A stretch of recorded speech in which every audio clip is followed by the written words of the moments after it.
Banyarwanda uru ni urubuga rwacu ni umwanya wo kugira ngo tuganire ahari ikibazo tuhagaragaze ibisubizo tubyishakemo umwanya urafunguye rero hano muri KCC yego hari abo mbona bazamuye ikiganza hariya munsi ya screen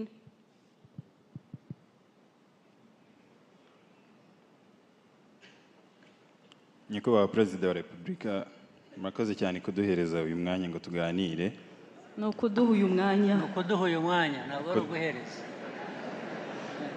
uyikosore bisubiremo Nyakubahwa Perezida wa Repubulika murakoze cyane kuduha uyu mwanya ngo tuganire njye banyita Trésor Gashonga ndi rwiyemezamirimo ukiri mutoya mfite company bita Inshuti Foods Limited.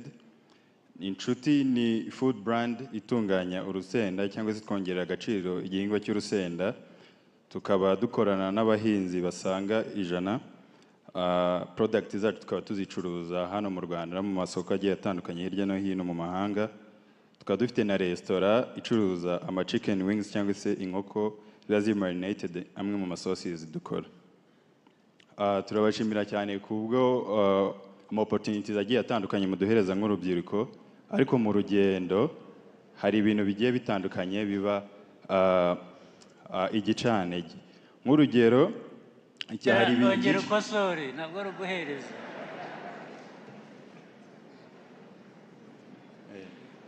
turabashimiye cyane kubw'amahirwe atandukanye muduhereza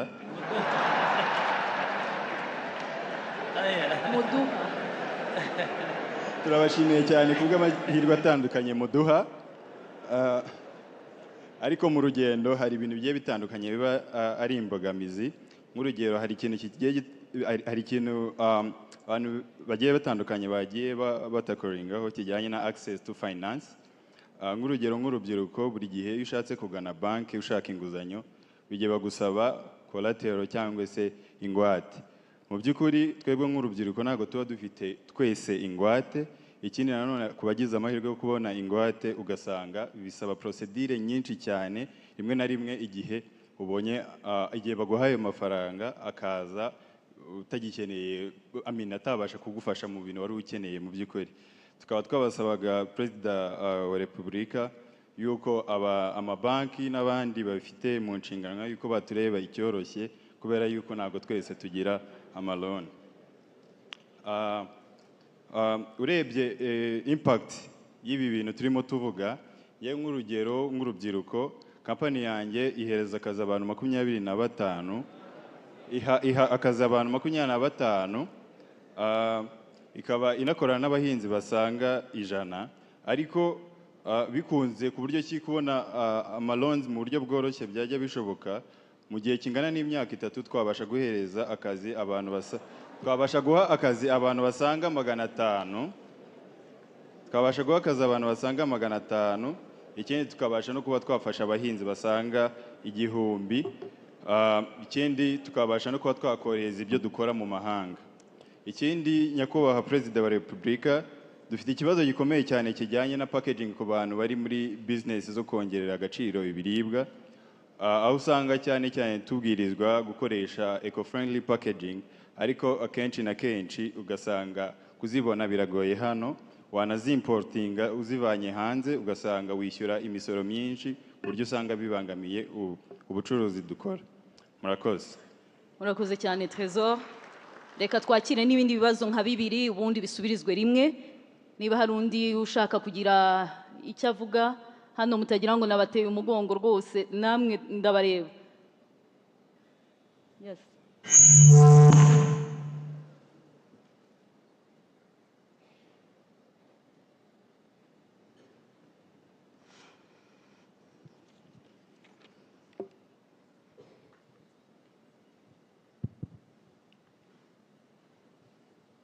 Muraho neza nyakubahwa Perezida wa Repubulika nyakubahwa abayobozi b'igihugu mbaje kubashimira cyane njyewe nitwa Krista Bizumuremyi nkaba ntuye mu Bubiligi I'm a student who's aiming for a communication degree and a bachelor's if you allow me, I will continue in English to express myself correctly.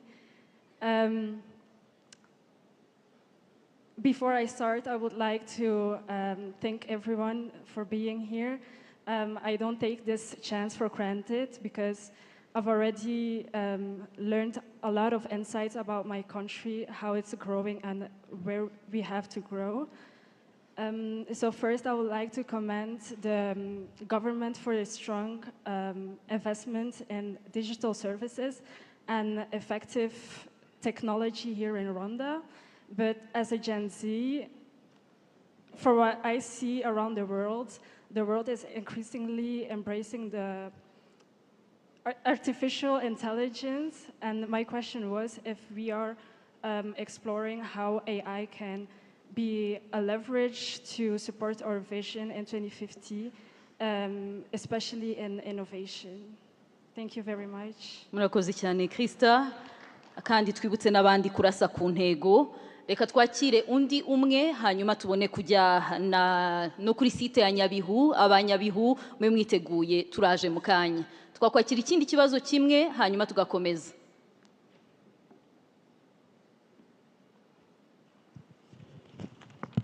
Twibuke guhina hanyuma turase ku ntego. Murakoze nyakubahwa Perezida wa Repubulika, nitwa Mushimiyimana Marie Rose, nitabiriye umushyikirano nturutse mu karere ka Ruhango.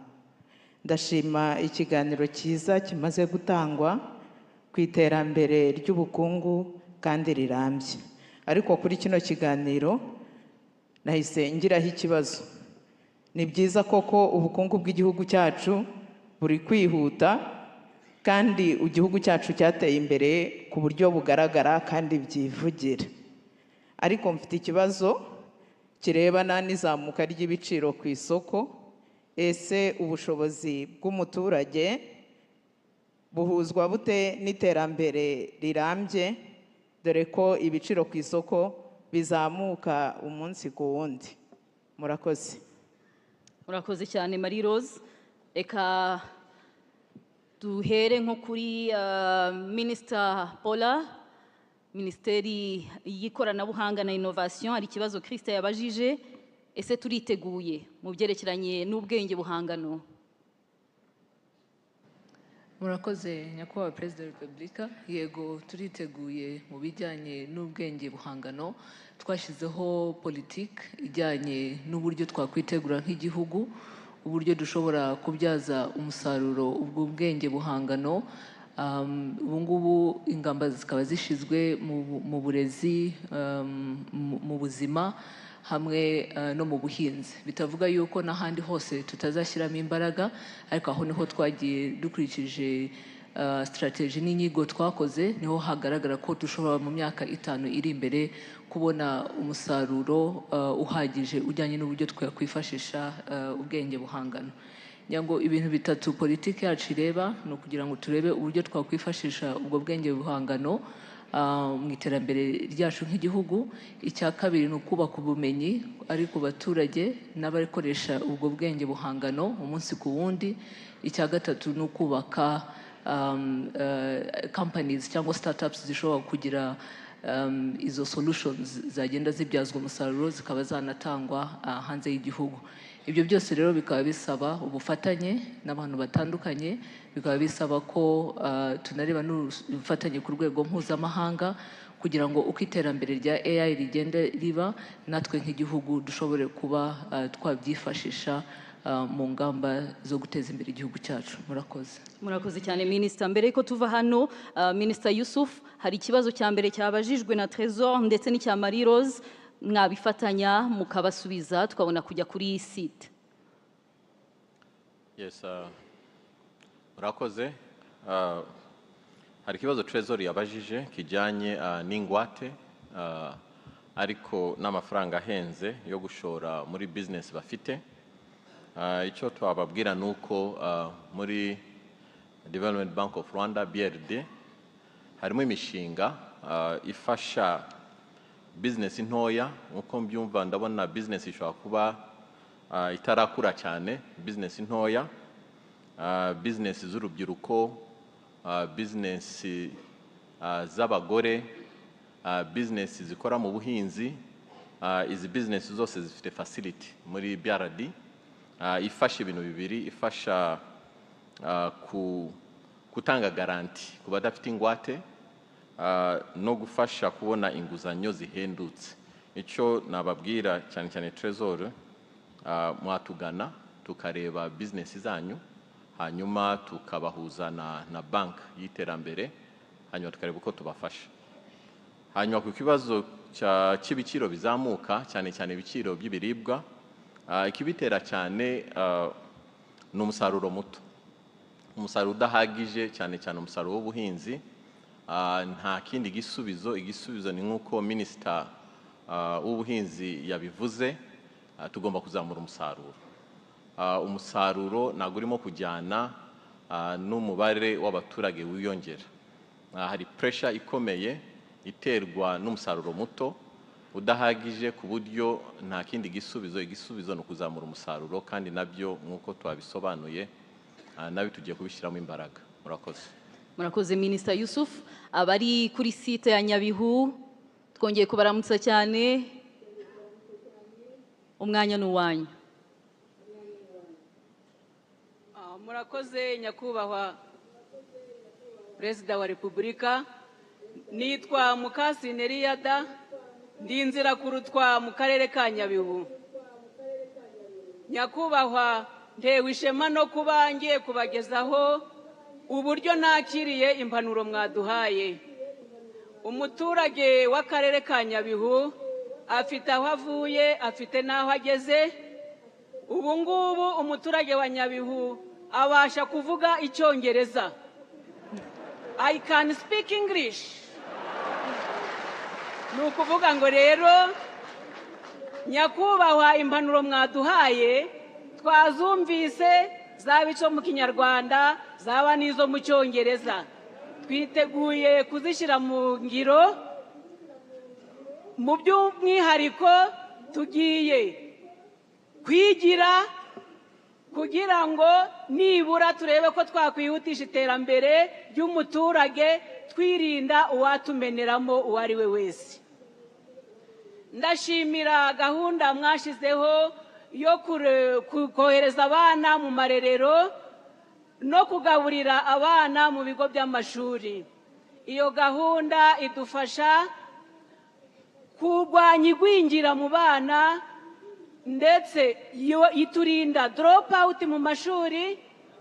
Ababyeyi nabo tubona umwanya uhagije wo gukurikirana ibikorwa byacu by'iterambere. Nyakubahwa rero, ndashimira by'umwihariko ibitaro bya Bigogwe mwaduhaye, byaje byunganira ibitaro by'akarere byubatse mu murenge wa Shira. Ibira bitaro bya Bigogwe byakira umubare munini w'abaturage ku buryo birenze ubushobozi bw'ibyo bitaro. Nanone inyubako z'ibitaro bya Bigogwe ni iza kera. Ibitaro rero bikeneye kwagurwa, gusanwa, kongererwa ubushobozi kugira ngo umuturage abashe kugira abone serivisi zimugenerwa uko zingana kose, azibone mu gihe gito kandi heza. Yego Eliada. Murakoze nyakubahwa Perezida wa Repubulika.